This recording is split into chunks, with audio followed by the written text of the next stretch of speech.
Okay, easiest question first. I'm Sydney, I already told you that, but I gotta know your name. John W. Cornett. So I want to go all the way back to Little John. Okay. Yeah. All right. Grew up out in Gaines County, West Texas, little town of Seagraves, 10 miles out in the country. And that's where I was born. That's back when the doctors would come out. And I guess I started off, I was premature. They don't know how much I weighed. But my grandmother, her mother, was my incubator. She helped me against her chest and a feather pillar on the outside. Wow. And she fed me with an eyedropper. So there's a miracle. I got started off pretty good. You know, Jesus has been with me all this trip. So what's your birthday? What's the April the 23rd, 26. Wow. And here we are. Here we are. Later. Yes. All right. So you got off to a rough start, but 100 years later, still kicking. That's amazing. It is amazing. Tell me a little bit about growing up, everything before the war.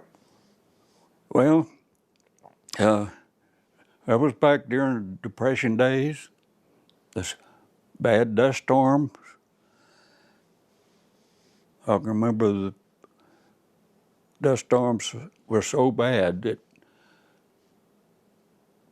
we'd see them coming from the north, and my mother would have us boys to catch a fryer, and she'd cook it and put it in a syrup bucket and put the lid on it, and she'd cook biscuits and put in the syrup bucket and put the lid on it. Because when that hit, it was so bad, not a cloud in the sky, it would turn dark enough that the chickens would go to roost. That's how much dirt was in the air. And of course, that's the reason for putting the food in the syrup bucket. And when we got ready to eat, well, you'd get it out and eat it if you keep from eating so much dirt. But anyway, my dad liked Jersey cows. He sold butterfat. And we had cows to milk, so I grew up milking cows, and when I went to milk, I'd take my tin cup with me and get me a fresh milk. So that's where I started out growing up on that. Our farm equipment was one-row equipment, horses and mules. And of course, our transportation going to town was wagon and team. So it was a slow life and a quiet life. We was well taken care of. We had plenty to eat. Of course, my mother sewed all of my clothes.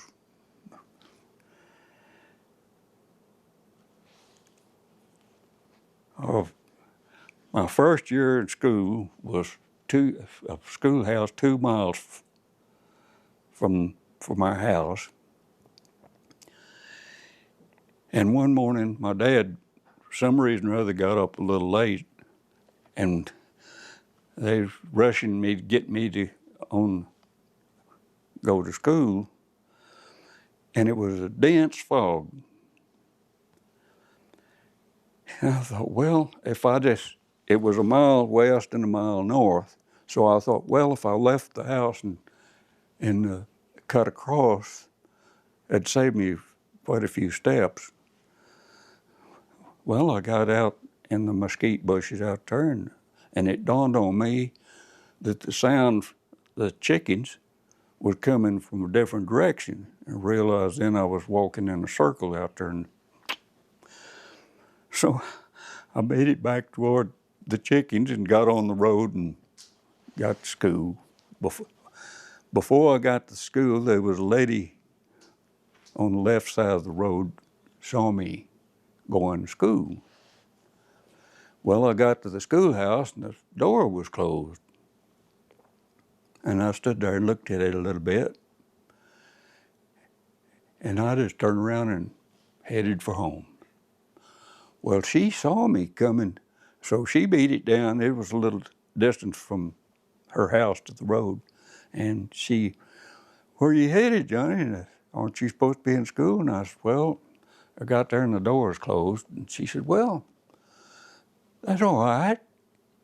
You were just tardy." Well, I'd never heard the word tardy and didn't mean a thing to me. So I went on. She didn't talk me out of it. I went on home, and when I walked in, my mother, "What are you doing here?" And I told her the same story, and she said, "Well, you'd just been tardy, just going on in." So I learned a new word that day, even though I didn't make it to school. Walk there and back. Yes, right. That So- sounds like a great family. You We- loved your parents. You loved your. Did you have siblings? Yes, I had 3 younger brothers. I had a little sister that passed away when she was 18 months old. So I just can't recall her at all. I was too young to. But I had a brother next to me, and then my youngest brothers were twins. My brother next to me was 3 years younger, and the twins were 8 years younger than myself. What was that like growing up with them? Well, we did lots of wrestling and fussing, and I figured. yes. But we grew up on eating jackrabbits or cottontail and prairie chicken and quail. So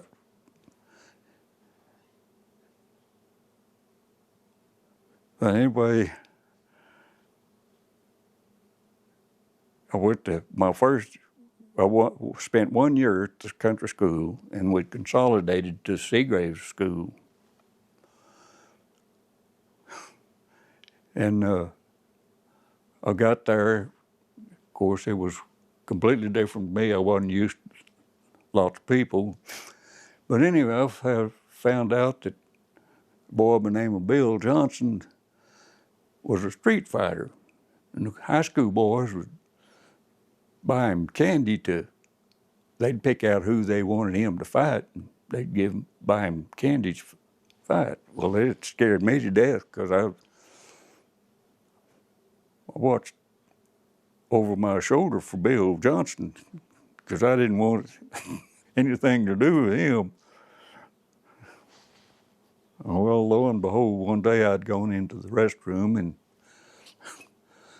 the urinal was floor up, and of course I was watching the door, and lo and behold, Bill Johnson come in, and he run and grabbed around the neck, and it scared me to death, and I kicked the wall, and we hit the wall, and my head under his chin and knocked him out, and I left. Well, as it turned out, Bill Johnson thought I had whipped him, so he and I was good buddies from then on. You just had to beat him at his own game. So that was turned out pretty good. I graduated in 1944. Before I graduated, of course, the war was going on, and the recruiters had came around, and I could always see myself as a pilot. I wanted to be a pilot while I blew yonder. So I volunteered for the Army Air Corps. And I was sworn in February the 2nd, 1944. And I could finish if I'd go ahead and hold my grades up, I could go ahead and graduate with my class before I went in active service, which I did. I made it. And did my early training. And then I was shipped overseas. We left New York on the Queen Elizabeth. She sailed by herself because they were afraid to have her go with the convoy because afraid of subs taking her down. But she was so fast that back in those days it took a submarine, after they scoped their target, it took them 10 minutes to get a torpedo off. Well, she changed course over 7.5 minutes, and there was only 2 people who knew the course. That was the navigator and the captain of the ship. And of course, they had the radio going, and Actress Sal was listening to her, and she reported us sunk 9 hours out of New York. Of course, they couldn't go on, say that we hadn't been sunk. And about 3 or 4 hours, here come our aircraft, and the light codes, they saw we was under sail, so nobody knew we wasn't sunk. So we landed in Glasgow, Scotland, and went by train down into southern England, and then I flew across the channel into Paris and joined my company in Saint-Germain, France, 188th Military Police. That's what I ended up being, a military policeman. And I flew across the Alps down to Frankfurt, Germany, and they carried me up to Bad Homburg, where I was going to be a bodyguard for General Schwartz. And they had confiscated a mansion for the general and his staff. And it was a 5-star general, Mr. Air Force himself, Air Corps. And my first duty was at the back of the house, and it was a dense fog that morning. Of course, I was scared to death. And I saw a movement, and I went tearing over, and I realized it was an officer. He wasn't fully dressed. He just stepped out back kitchen door, and he spoke to me and said, "I'm General Spots." And then he asked me what my name was and where I was born and raised and where I grew up, and all about my family out at Seagraves, Texas. And then he told me a little about his family, and then he looked at his watch and said, "I'll get busy." And it was probably 2 or 3 months before I saw him. I was close enough to him to talk to him, and when we walked up to each other, he said, "Well, hello there, John, how you doing?" And then he remembered all the things I told him about. And I said, "That's the reason he's a 5-star general. He had a computer mind." So it was good being a bodyguard for him and taking care of him. So then I made that fine.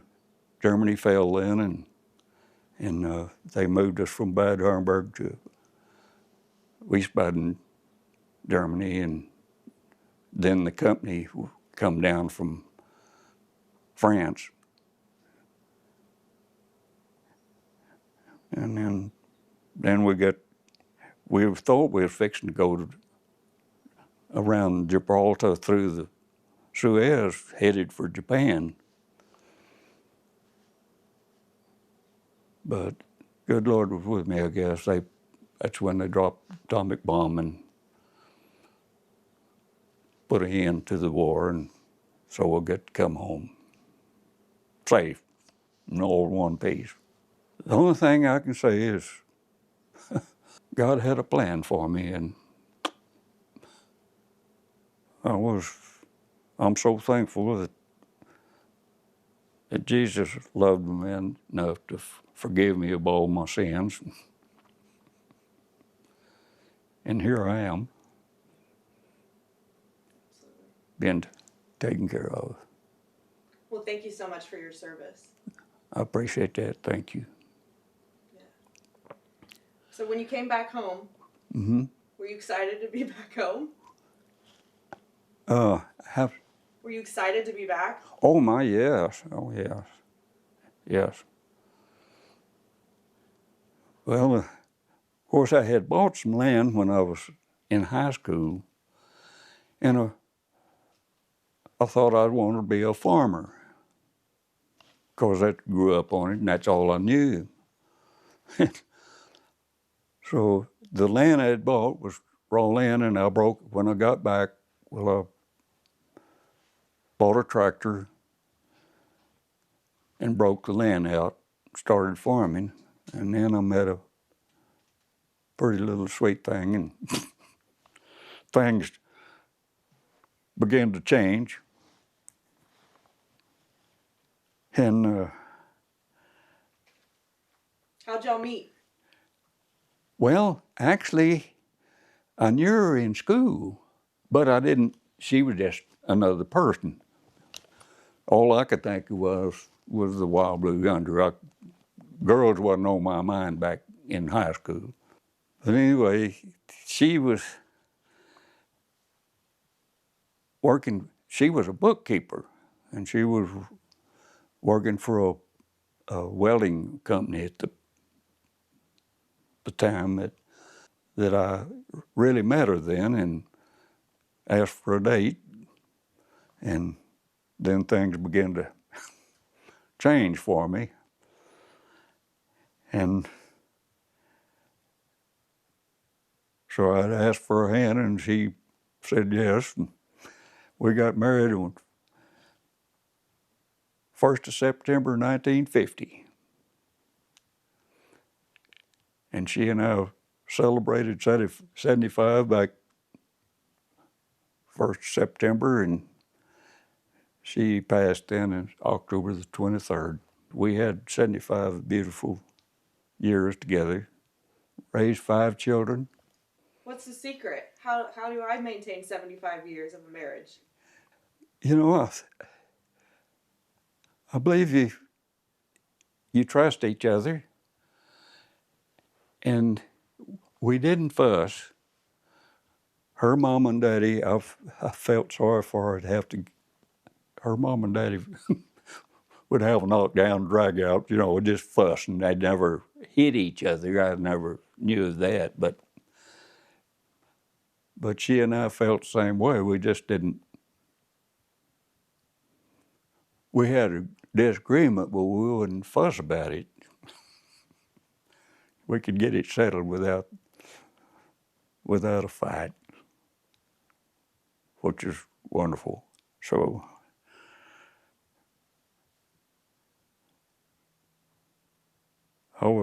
back then, when I started going with her, I had a mustache. And the reason I had the mustache, while I was farming and was dating her, well, my dad had hired a family that he had in his granary to pull cotton. It was cotton season, and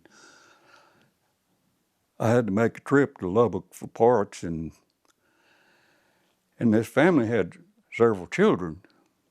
And it's coming up Christmas time and everything, and why I thought of this, I don't know. But while coming back out of Lubbock, fireworks stand, and I bought fireworks. I can't imagine why I did that, what it crossed my mind. But anyway, I bought a sack of fireworks for those children. And I got them out there. I had firecracker they call baby giants. And the kids wondered, we opened our oil cans for the tractor with a beer can opener. And those cans were laying around the yard by the tractor. And one of the kids asked, wonder what do if you put a firecracker in that. I said, well, let's just see. I said, y'all get behind the tractor. So I pushed the firecracker down in it and lit it and run around there with them.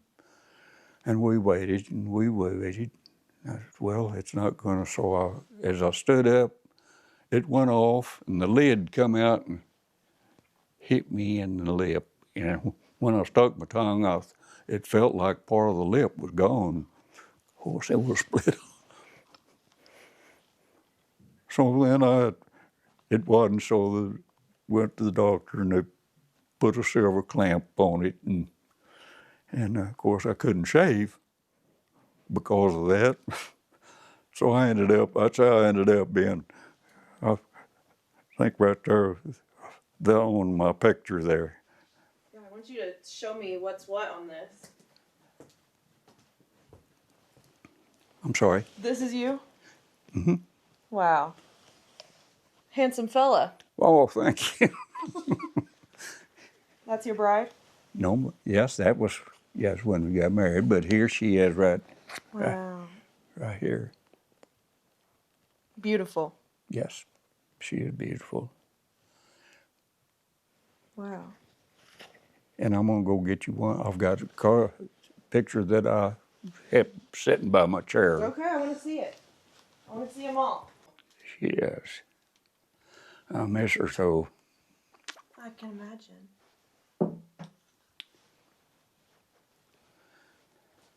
Beautiful hair. Yeah. Oh, now then, there's a story on her hair. I want to hear it. She never put any tint ever on her hair. And it was something. And her father, his hair was dark, not like hers was auburner.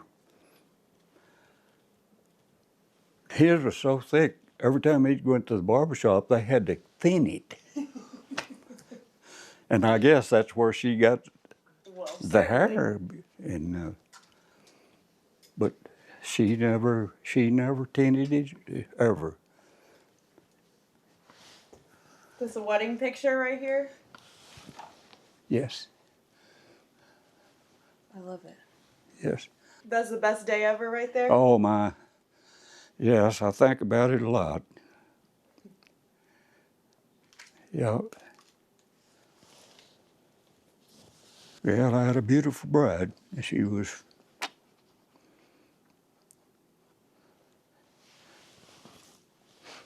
a good mother and a good bride. She was the glue of the family. I say, we got 5 good children. We lost a daughter a few years ago, our middle daughter. She was severe diabetic, and she was really faithful about running.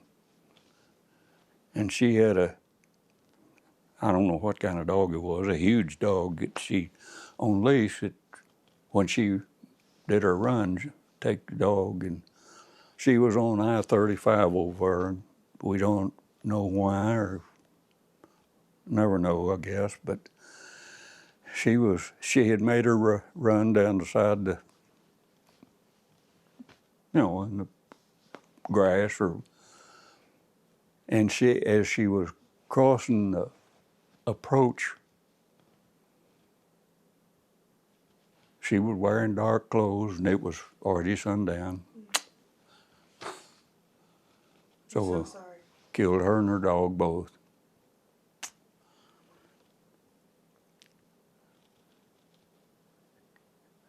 I have one son, and right now he's an invalid. He got hurt in the oil field. His profession was welding, and it was on a job, and a guy on a forklift was moving a light tower, and it slid off and hit him in the head, and he's got a titanium plate in his head now, but he's not like my son anymore. He's an invalid.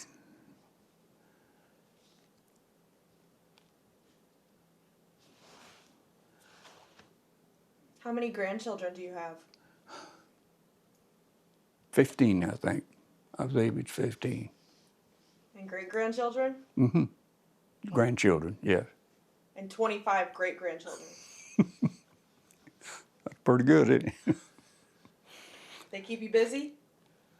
Well, yeah, and I've got a grandson that's been through. He's been through a terrible thing. He was Afghanistan. He was military, and he was a jumper, from aircraft. Oh, he was in some terrible situations, but he's doing great now, and he has 2 daughters, and they got to come see me here just a few days ago. The oldest one's in Salt Lake City. She's going for her master's, and her sister then is in West Point. And Fancy. So you've got some service members in your family too. Yes. A legacy. Yes. What does that mean to you? You served in World War II. And I'm so proud of John. He went through so much, but he and his wife are doing a good job of raising 2 girls. So I'm really proud of them. I'm proud of all of my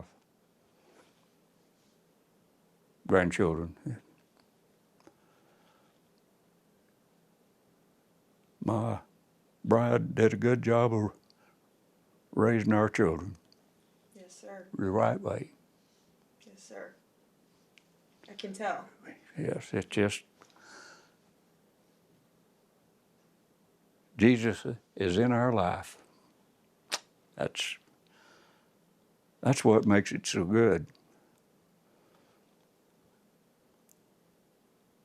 And she and I lived in Beeville for 42 years, and we joined Texas Baptist Men, building churches. And the situation came, and Gary and Nancy, my son-in-law and daughter here, invited us to come be on their property. So we moved to WWII in here and retired with Texas Baptist Men building churches. I think we did about 80 churches in our time. And that was a wonderful experience. Met so many good people that was at the churches, and of course the builders, and they were just family.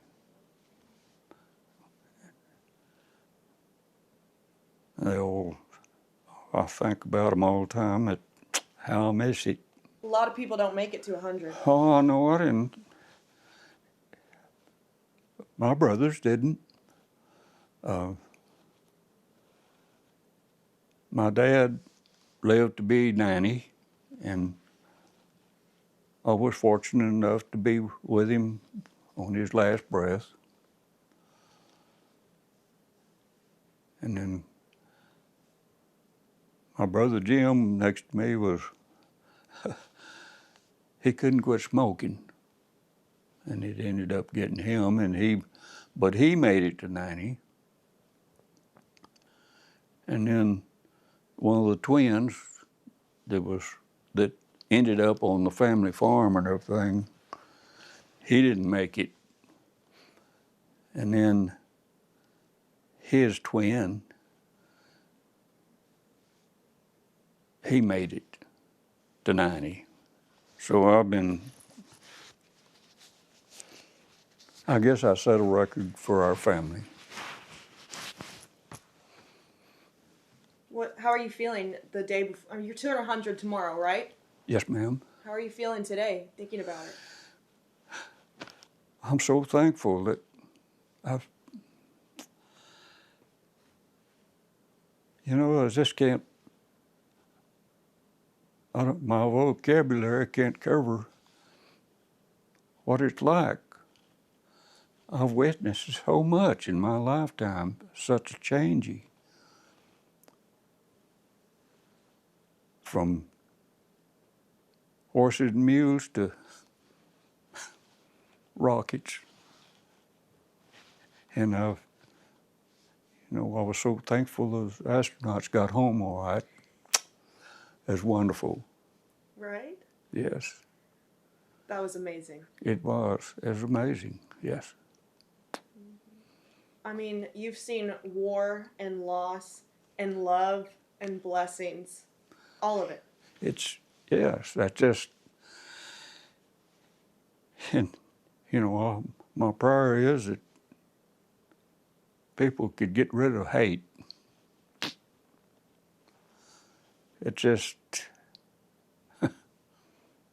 why they have to hate, I don't understand it. Maybe one day I'll be told why.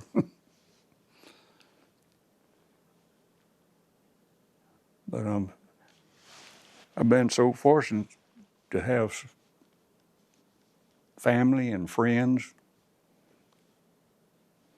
and neighbors and caregivers that's taking care of us.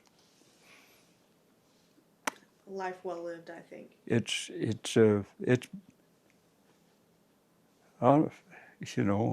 beautiful. I can go out in the morning and look at our creation, how beautiful it is. It's enjoy listening to the birds singing and beautiful songs, watching my little hummers on feeding. Oh, I'm so thankful. God's been so good to me. Yeah.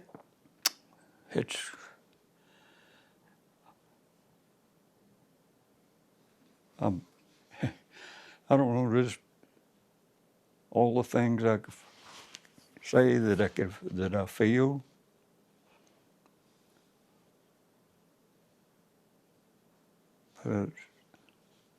I'm so thankful.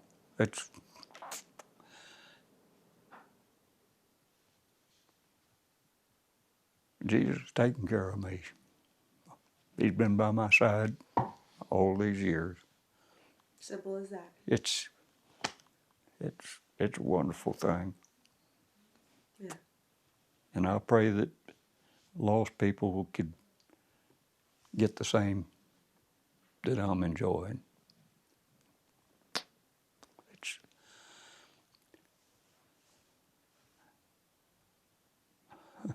I've been blessed. I can tell. It's all this. It's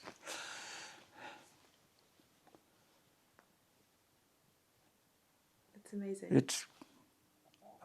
I'm ready to go meet my Savior. Yeah. And be with my bride again. That's You're at peace. that's what I'm looking forward to. See my mother again. My mother had a hard life. It was a hard life, but she was a talented person. She sewed our clothes for years, and she was all kind of craft work. You know, I mean, knitting and tatting and whatever you call it. I mean, and she played piano. She loved music and tried to teach me, but my dad wanted me in the field instead of behind there at the piano. I want to hear about all these pictures. Okay. All right. Oh, wow.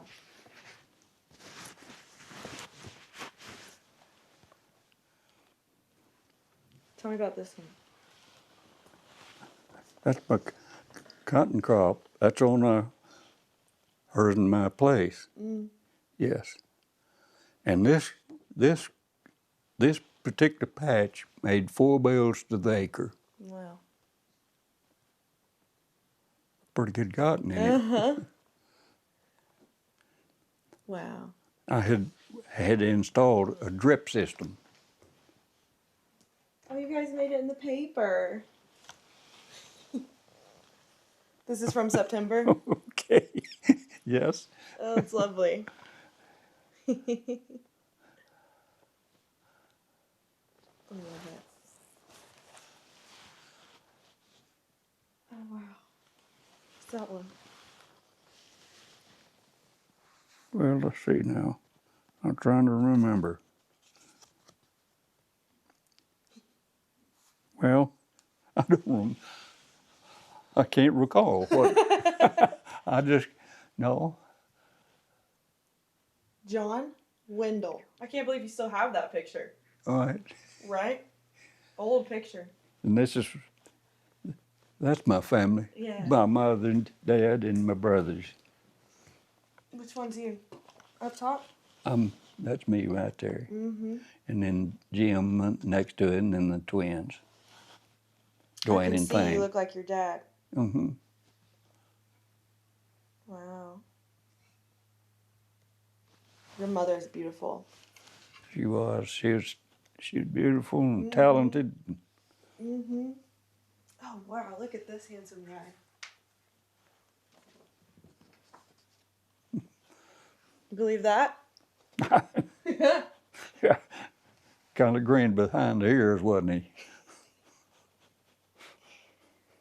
Such a young guy, too. Yeah. 18 when you went over there? Yes, ma'am. Wow. So young. Yeah. And I didn't know anything. Right. Oh, listen. I couldn't believe what was going on in the world. It shocked me. Because living out there in the country, I didn't know I didn't believe people would do things that was terrible. going. Right. It was a shock to me. Such a young guy, too, learning all that. Yeah, that's. Still a kid. It was a learning experience, and I didn't like what I was seeing. But What do you think your biggest lesson learned was? maybe the best lesson I learned was with my dad. He had a peach orchard. If I remember correctly, I think he had 36 peach trees. And out there in West Texas, you could get a crop in probably 1 in 4 or 5 years. And the reason for it, it'd warm up and they'd blossom out, and then it'd come a freeze. Well, this one year, we had a bumper crop. the limbs he'd have to prop some of the limbs up and everything. And so word of mouth, we had peaches for sale.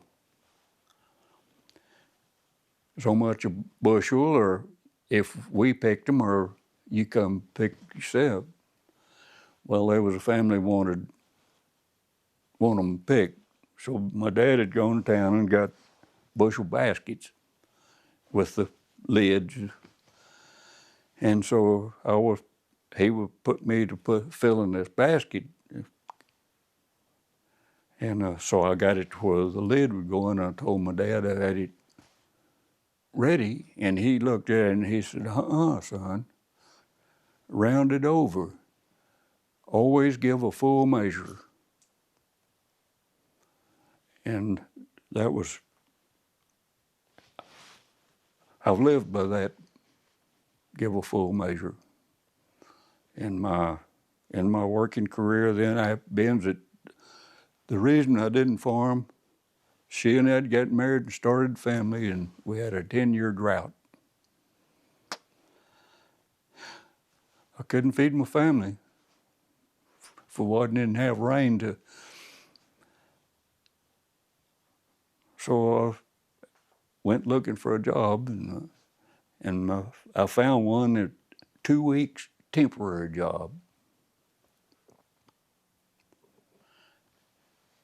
And I said, work, I went to work, and it was for Stanley Oil and Gas, seismograph. And the company's main quarters, our main quarters for the party I was working on was in Midland. And they were experimenting, some new experimenting that they were doing to mapping the underground for oil.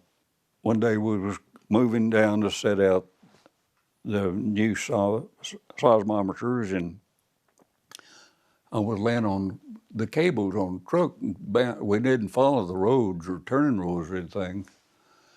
And the truck stopped, and I could hear him talking. He left the engine running.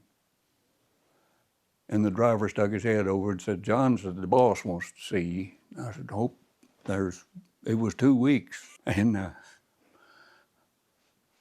said, this is it. And he said, how do you like what you're doing? And I said, well, I've been enjoying it. He said, would you take a transfer to another party? And I said, well, I think so. And he said, well, I said, good. Said, because you'll be closer to your home.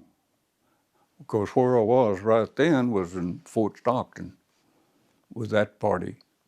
Well, the party I'd be transferring would be in Odessa, which had been a little closer. And he said, have you ever worked on a drilling rig? And I said, no, all I've seen them just in the field. And he said, well, that's what you'll be doing.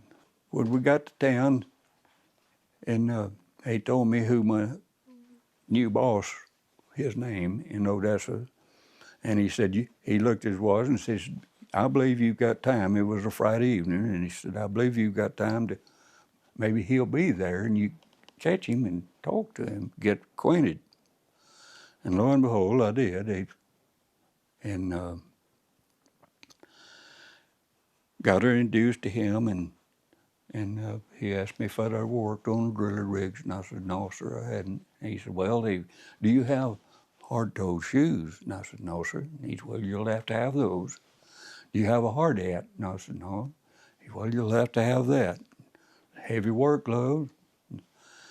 And I didn't have any of that, of course. And he said, well, Denver City's close by, a lot of oil field supply houses over there. You could get all that and be here Monday morning.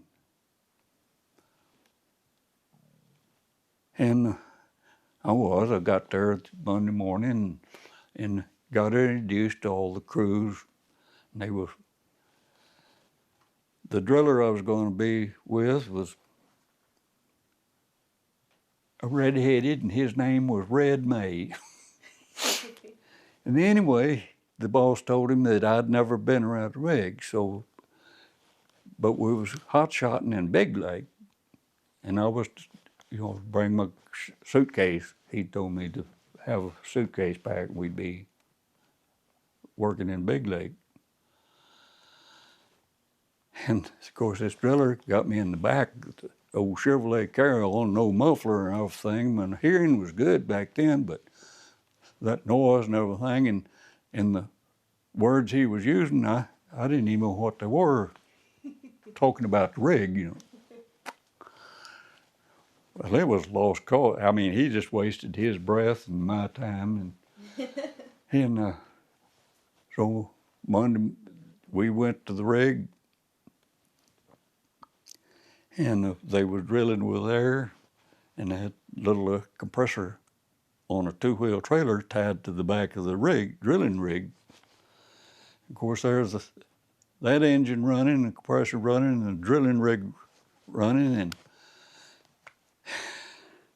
we started. And it was a disaster. I mean,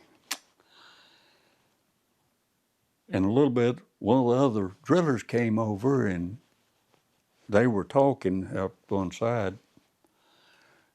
Well, he had broke down, and he was having to go to Odessa to get a part. So Red said, you leave your helper with me and take John. He said, I can't do that, boss. It'd be up.